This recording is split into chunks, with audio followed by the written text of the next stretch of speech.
Our good old buddy Atun Shei has got a new video out. And he put this out, I think, a couple of days ago, maybe about a week ago. And this is a real scream to me. It's a real scream. So the thumbnail shows him dressed up in a Nazi uniform. I mean, he's really obsessed with these Nazi uniforms. Have you noticed that? And the thumbnail says Nazis. And the title of the video, Matt Walsh's Fascist History of Slavery Debunked. Now, I'm not a fan of Matt Walsh or people like Ben Shapiro. I'm neutral on people like Ben Shapiro and Matt Walsh. Of course, they're part of the Daily Wire. So this all feeds into the 1619 Project 1776 narrative. Left versus right. Rather than just looking at history as it is. As it was, which is what I try to do.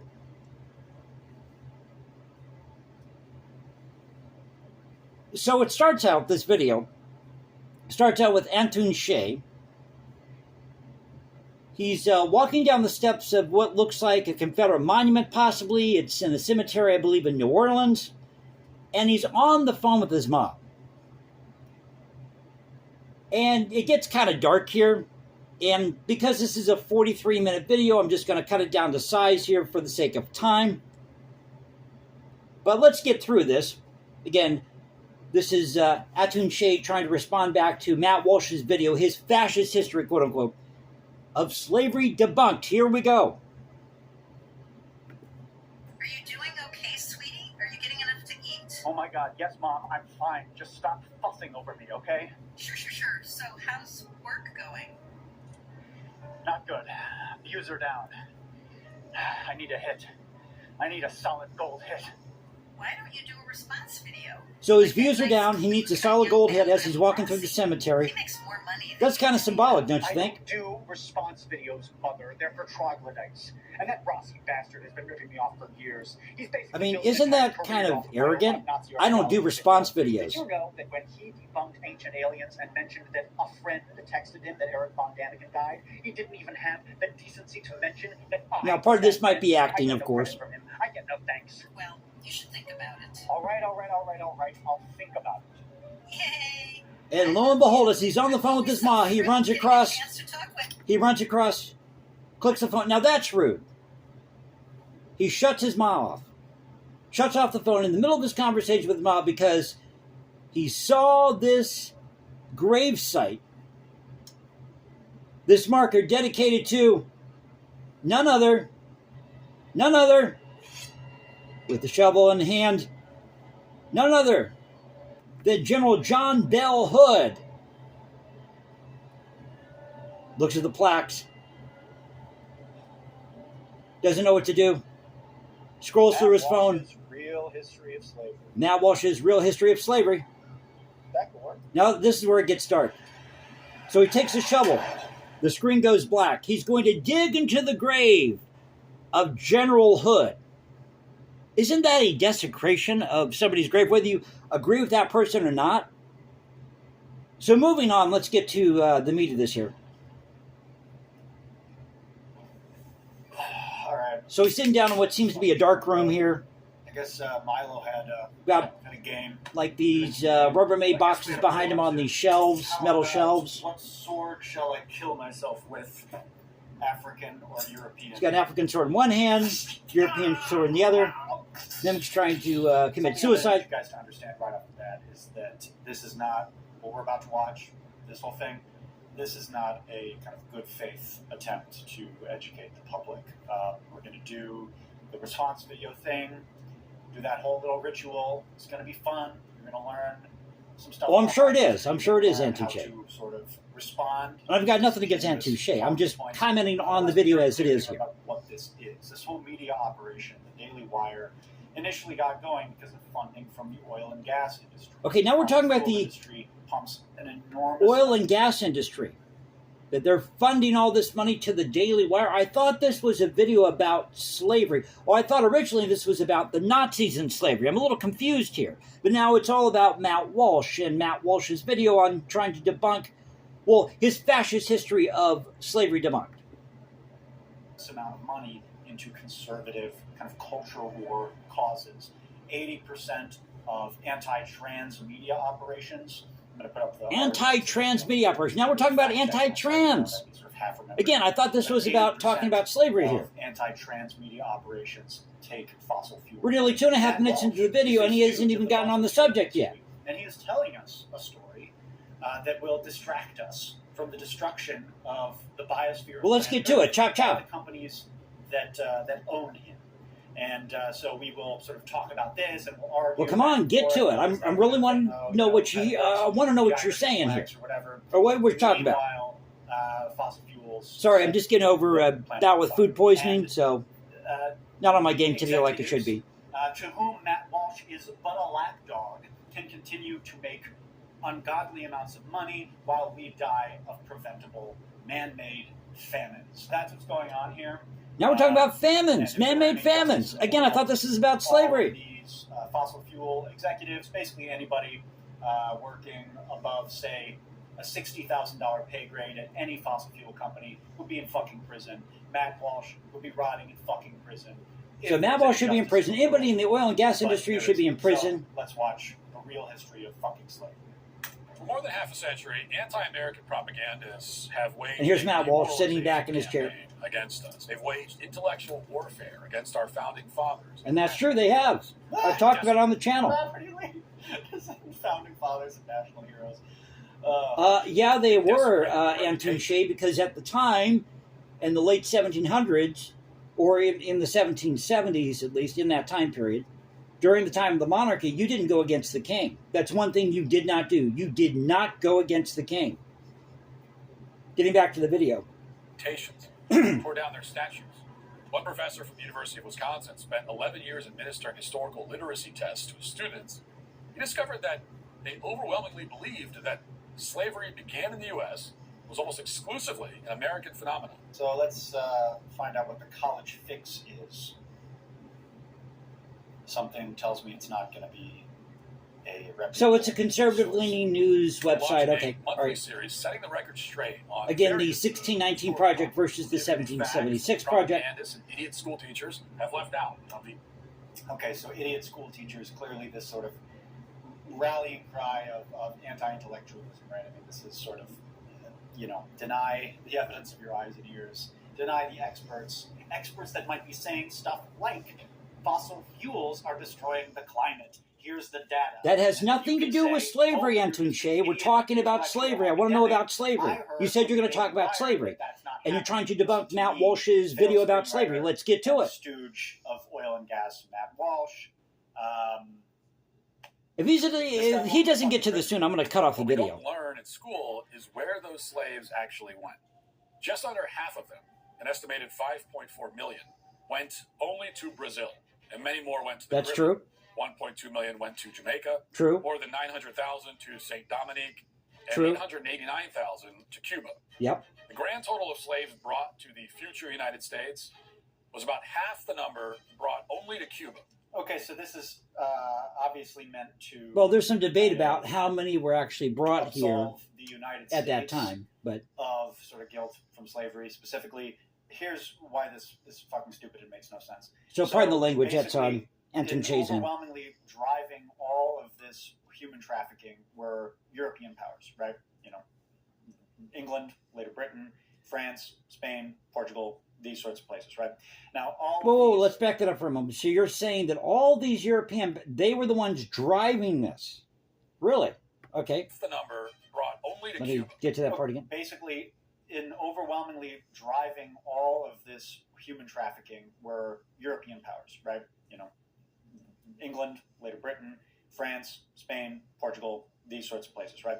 Now, all of these empires, these Atlantic empires, had colonies kind of up and down the seaboard of the Americas, right? That's true, so they did. This sort of cordoning off kind of the future 13 colonies, or the sort of contiguous United States, as its kind of own separate entity when the transatlantic slave trade was at its height, just doesn't really make any fucking sense, because that's just not how the Atlantic world operated. That's not how the transatlantic. Are you sure about that? Operated, right? You had. Are you sure about that?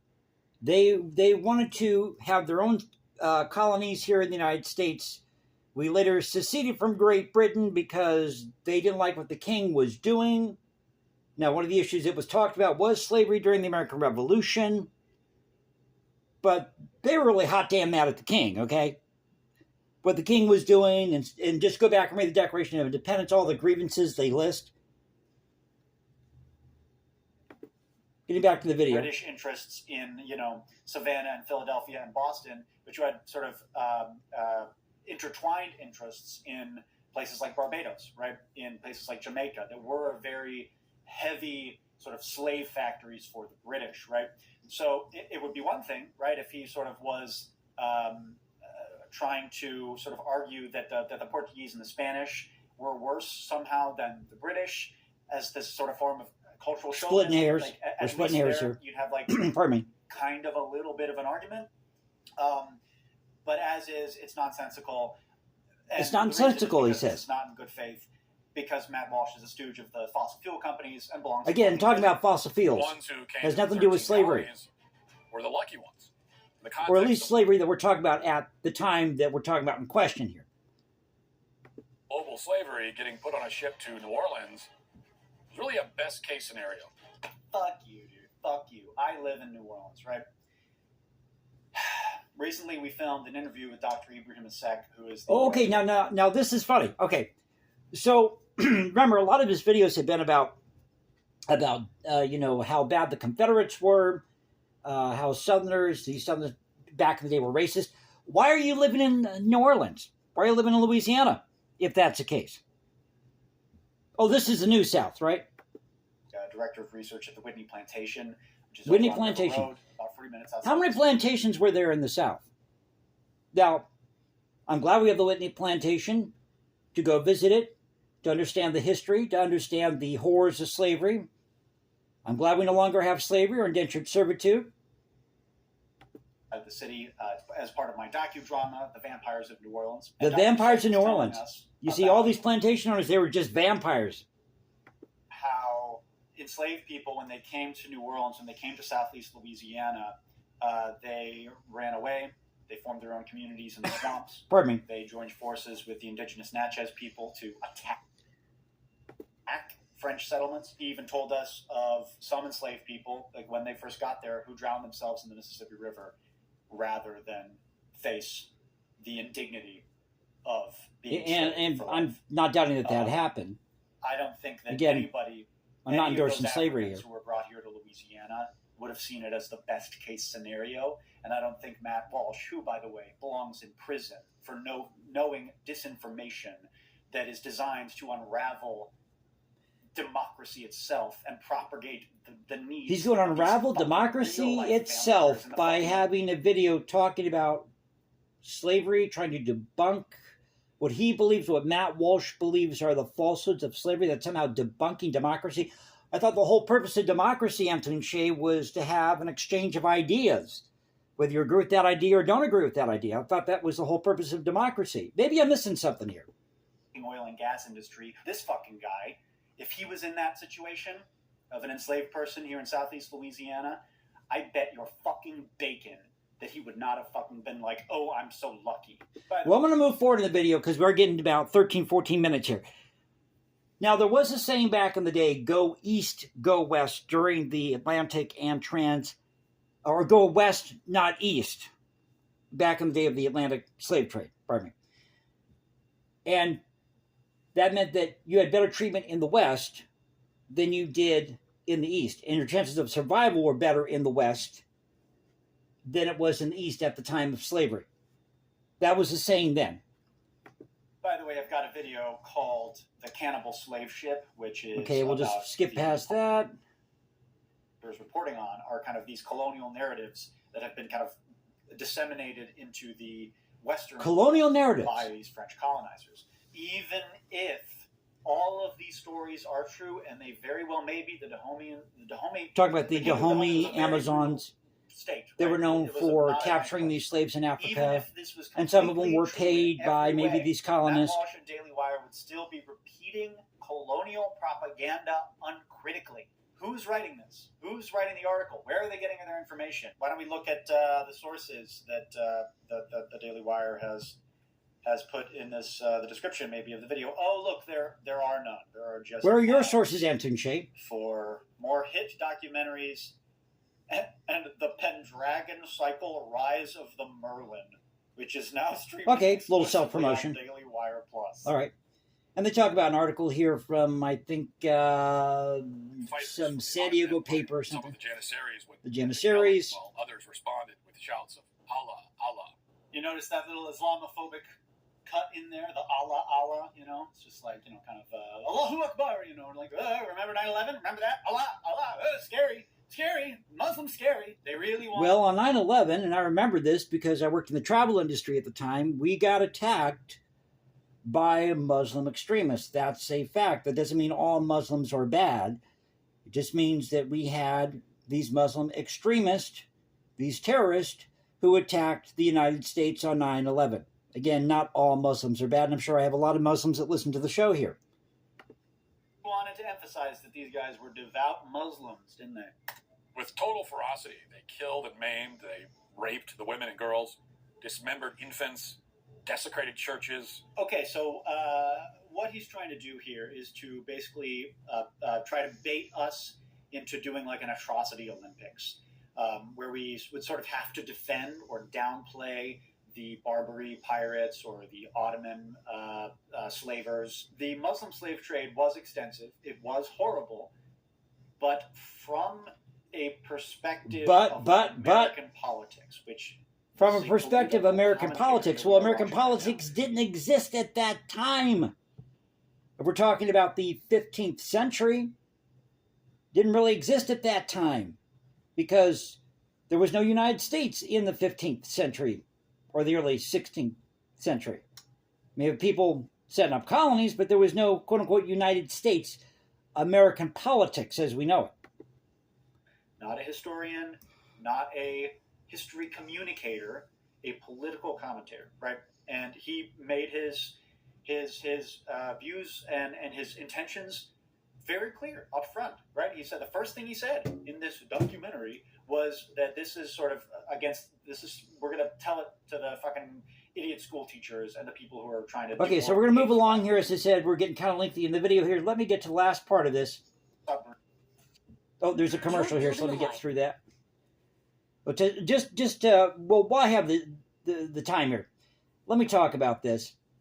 Turns out that how the transatlantic slave trade, came about is it derived from the Arab slave traders through the trans-Saharan slave trade from Libya, and then from the African West Coast through Portuguese outpost.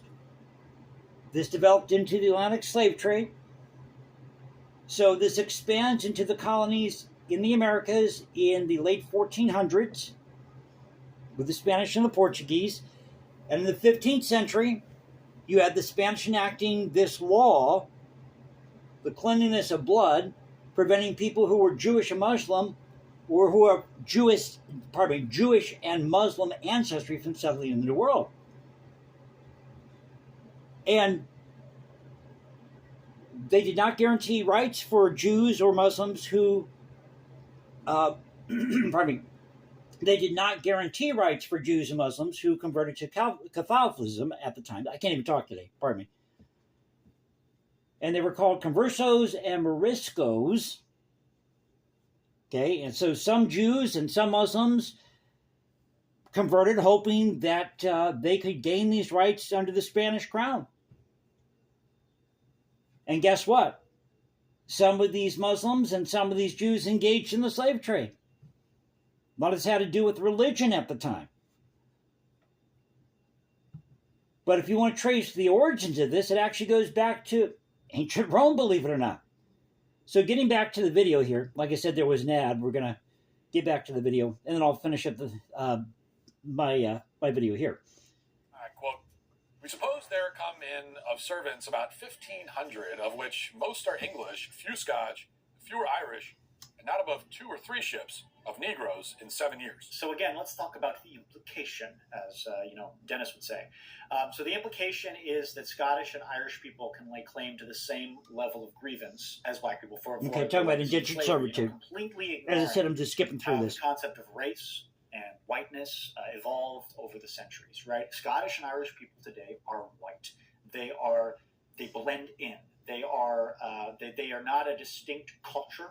It was not like it was back then, when you had these national and especially religious bigotries and boundaries that were very meaningful. Though, once again, when it comes to sort of English bigotries, certainly in my area of expertise, which is Massachusetts Bay Colony, specifically, you had people saying after King Philip's War, talking about Native American slaves, that they advocated for harsh treatment of enslavement of Native Americans based on the fact that they also did it to the Scots, and they would basically say, like, are we going to treat them better than we did the Scots? Like, that's fucking crazy. Like, obviously they're more inferior than the Scots. Okay. So I'm part Irish, or Scotch Irish, and indentured servitude was a real thing for people who came over or if you were Chinese, that lasted, well, all the way through the latter part of the 19th century, believe it or not, because indentured servitude at that time outlasted slavery. But we still have slavery today in parts of, or in the Sudan and places like Mauritania, I believe. So this was a real thing for people because they had no choice at the time. It was either you chose indentured servitude or you starved. That's the way it was. You didn't go to work 9 to 5. So you really had no choice. It was either starve or head to the Americas and have some shot of survival. And a lot of times these indentured servants had their contract extended without their knowledge. And in many ways, indentured servitude mirrored slavery. And yes, they may have been able to be freed sooner than slaves, but they could be treated just as harshly and, denied marriage and that sort of thing, denied property, not be considered citizens. So you have to really look through the layers of this. And I'm just going to stop there today, but I just thought it was funny. I thought it was real strange to see this. Thought I'd share this with you. So Atun Shei's at it again. He's got another video out there. Now, just reiterate.